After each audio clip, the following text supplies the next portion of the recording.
Good Friday morning, and thanks for joining us from the Ohio AgNet, voice you know with the News You Trust studio, sponsored by the Family Forest Carbon Program, where we help family forest owners get paid to improve the health of their woods. Under cloudy skies, 62 degrees on the barn thermometer right now. We've had on and off rain showers for the last 24 hours, and about 1.5 inches of rain has added up in the gauge since that time. In the last week and a half, a lot of fields have been planted, corn side dressed, and hay made. This should help all those crops. Let's check in now with Ohio Country Journal editor Brianna Smith, as she has some exciting news about some trade potential for Ohio farmers with Vietnam. Leaders from Vietnam visited Columbus this week to sign a series of agreements worth over $2 billion in U.S. agricultural products. The stop was part of a multi-state tour that put Ohio on the international stage. Trước hết thì chúng tôi phải xin chia sẻ rằng là Hoa Kỳ và Việt Nam. I think that the agriculture between Vietnam and the U.S. can cooperate closely without any competition, like I mentioned, and at the same time, it can create added value for all the stakeholders in all the value chains of agricultural product from the two countries. And we witness the steady growth of the bilateral trade between the two countries for the past decades, of over 10% per year. The agreements include everything from soybeans and corn to wheat, meat, and more. And for Ohio farmers, it means more buyers and more opportunity. Vietnam is no stranger to Ohio ag products, importing over 1.4 million metric tons of U.S. soybeans last year, and demand is expected to grow. Agreements like these help secure long-term markets for Ohio crops at a time when farmers are facing lower commodity prices and rising input costs. Various checkoff organization leaders joined to sign the memorandums of understanding. We're building relationships. Relationships makes for business opportunities. It's a two-way street. I mean, it's an exciting day for all of Ohio. It's a really big deal for them to come here and sign this MOU, and hopefully it's the start of a new chapter in trade with Ohio and Vietnam. And about 1/3 of what we grow goes to export. So, I mean, these trade agreements are just so important to support our prices and, you know, just ensure that we keep doing what we love and keeping the farmers on the farm. Certainly with our current wheat economy, we're looking for ways to make wheat more profitable. That's been like the Ohio wheat's checkoff like goal in 2025. And really the only way to make it more profitable is increase demand. And again, I know that we didn't sign any agreements for wheat today, but the big thing is that the door is open, not just with Vietnam, but with other Southeast Asian countries. And thankful that they came here today and that they're showing good faith, and hopefully we can welcome in other countries that want to buy wheat. Yet we keep growing a bigger crop every year, but our worldwide population keeps increasing, and we have to get these products out of our country, whether that's in a raw form of wheat, whether it's milled wheat, whether it's corn, whether it's corn that's been fed to a hog. It's huge. There's so many opportunities of all of the ways we can put soybeans, corn, wheat into the supply chain that I'm confident that my son will farm because of what soybean, corn, and wheat's doing to promote trade. Following the ceremony in Columbus, the Vietnamese delegation are heading to Washington, D.C. and Maryland to continue discussions with federal officials on trade and tariff matters. Reporting for Ohio's Country Journal and Ohio AgNet, I'm Brianna Smith. And thanks, Brianna. Let's take a look now at your Friday morning weather forecast brought to us by Seed Consultants. Simply better performance online at seedconsultants.com. Lingering moisture here to finish the week. I'm Chief Meteorologist Ryan Martin. Quick forecast update here in Ohio. We had that frontal boundary that slowly but surely took its time getting through the state yesterday, and we're waking up here today with plenty of clouds still holding over southern parts of Ohio, trying to clear out up north. And I do think the clouds in the areas from I-70 southward may be able to trigger some on-again, off-again scattered showers. I think the best threats are going to be down near the Ohio River, but let's not rule it out anywhere south of 70. Northern parts of the state, as we said, clouds giving way to sunshine through the day today, and everybody should turn out partly sunny for a large chunk of Saturday. On Sunday, we have some clouds back, particularly midday and afternoon in central and southern parts of Ohio, maybe later in the day up north. I think these clouds can give us on-again, off-again scattered showers. I think right now anywhere from 1/10 to 3/4 of an inch across the state, but only about 50 to 60% coverage. So it's not everyone by a long shot.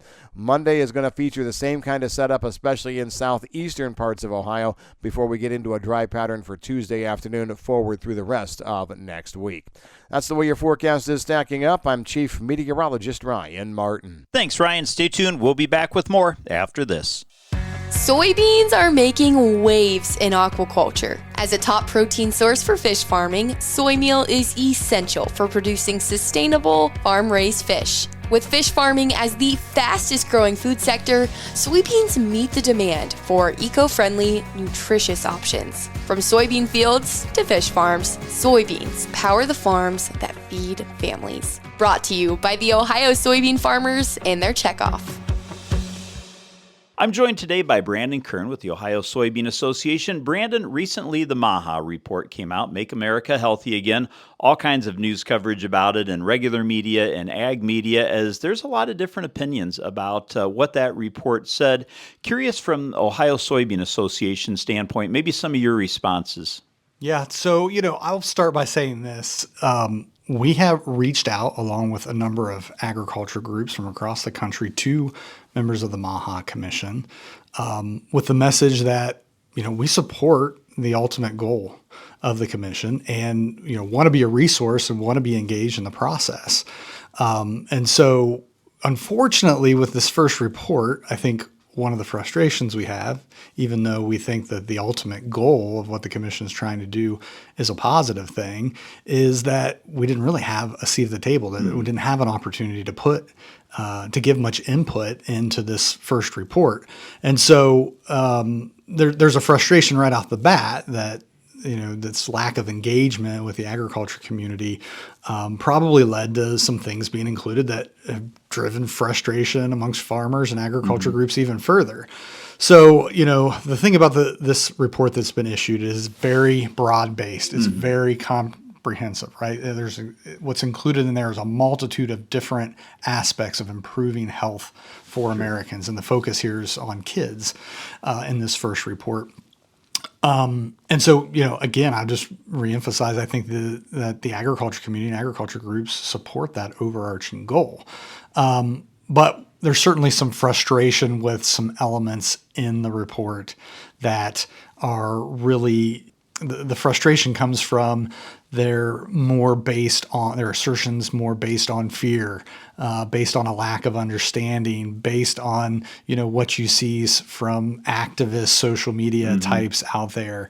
And this report in some ways is giving a platform to some of those elements, and that's frustrating, I think, for agriculture. And I think if you look at a couple of examples for us from the soybean industry, it's references to the concern over pesticides in the food supply, and it's concern over the health implications of seed oils in particular. And so, when you look at pesticides, you and I know that is a critical crop protection tool for farmers. We can't provide the safe and abundant food supply that we have without that crop protection tool. It's just they are mutually exclusive in a lot of ways. But the report pulls out some studies and concerns that have been raised out there that are kind of on the fringe, even though we've got, if you look at what the pesticide that gets a lot of the attention is glyphosate, right? And with glyphosate, we have 50 plus years of a study of that product by the US EPA's very stringent process for evaluating the safety of that product. Other entities like that across the world, the European, the agency that's charged with overseeing the safety of the European food supply, has said there's no concern with glyphosate. Yet we see references pop up in this report about fears and concerns over pesticides like glyphosate in the food supply. And so that part, I think, is very frustrating, that the report is giving credence or a platform to some of these outlier concerns that if you look at the broad-based studies and the data that's available, there is no concern in that space. And I think it's a similar thing with references to oil seeds. And one of the other things that I think is really frustrating to us as we look at the report is it kind of contradicts itself in several places.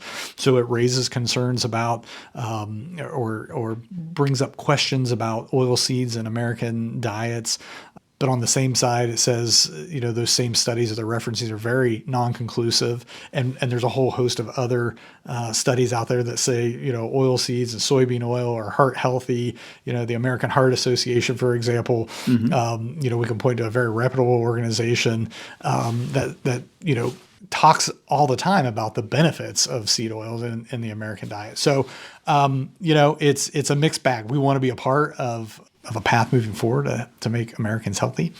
But when reports like this give a platform to some of those outlier kind of activist positions that kind of ignore the broad-based data and scientific-based information that's out there, that's frustrating. My guest again today, Brandon Kern with the Ohio Soybean Association. Stay tuned. We'll be back to take a look at your markets after this. Whether you're in the fields or on the farm, creating a safer work environment has never been easier.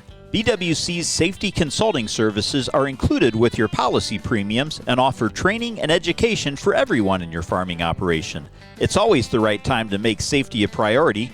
Visit bwc.ohio.gov or call 1-800-644-6292. The Ohio Bureau of Workers' Compensation, here to help you work safely. Let's take a look at what's impacting our markets. Today's market analysis is brought to you by the Louis Dreyfus Company. Excited to be building the newest state-of-the-art soybean crush facility in Upper Sandusky, Ohio. Phone 574-566-2113 for information on soybean marketing to LDC. Here's Ryan Martin. Grain markets finished the Thursday session mostly higher. The only weakness that we saw in the marketplace was in the nearby bean oil markets and in the extended Minneapolis wheat futures. Here's what the market was talking about yesterday. The firm markets early on were coming on the heels of word and confirmation that President Trump and Chinese President Xi talked via phone. However, there was a little bit of a headwind against that on the part of weather. The weather looks pretty decent, at least in the U.S. central region and the western Corn Belt. And we're also hearing that, it's a slowing time of exports, and there may be some concern, especially on the wheat stocks numbers as we move forward. Now, let's start with the corn side. The export pace that we're seeing right now suggests that the WASDE probably has to increase export usage on corn over the course of the next report or two. Some are thinking right here in June, but others are pushing it back off to July. Meanwhile, the number's probably about right on soybeans, and the wheat market may be a little bit too high. We also saw a little bit more of a talking point on Black Sea and Russia. There is going to be some retaliation versus Ukraine by Russia. Nobody knows when that's going to come, and that is something that is going to be hitting the market at some point going forward, probably pulling us back the other direction. And the other story that was talked about yesterday, developing dryness in Canada. Of course, you're all familiar with the wildfire smoke issue that we've been seeing across the U.S., so fire season is underway, being watched closely. But models are trying to bring in some rainfall as we move into the 3rd and 4th weeks of June. And if that happens, it will be just in time to push off some of that emerging dryness. Otherwise, the local forecast continues to put more rain in, adding more rain in the next 3 to 4 days on through next Monday afternoon, early Tuesday. A 4 to 5 day dry stretch will be followed by more rain and more heat developing as we hit into that 3rd full week of June. I'm Ryan Martin. Thanks, Ryan. Let's take a look at how your markets closed back on Thursday, brought to us by Seed Consultants. Simply better performance, online at seedconsultants.com. July corn closed up 0.75 pennies, and December corn was up 4.5 cents. July soybeans closed up 6 3/4 cents, while November soybeans were up 8 1/4, and July Kansas City wheat closed up 2 cents. July Chicago wheat was up 2 1/4, and July Minneapolis wheat closed up 1 3/4 cents. Taking a look now at your overnight trade, July corn is up 2 cents at $4.41 1/2 cents, while December new crop corn is up 1 3/4 at $4.50. July soybeans are trading up 3 3/4 cents at $10.55 1/2, and November new crop beans up 4 cents at $10.37 1/4 cents. Wheat for July trading up 2 1/4 cents, $5.47 3/4 cents. September 25 wheat up 1 3/4 at $5.61 1/2.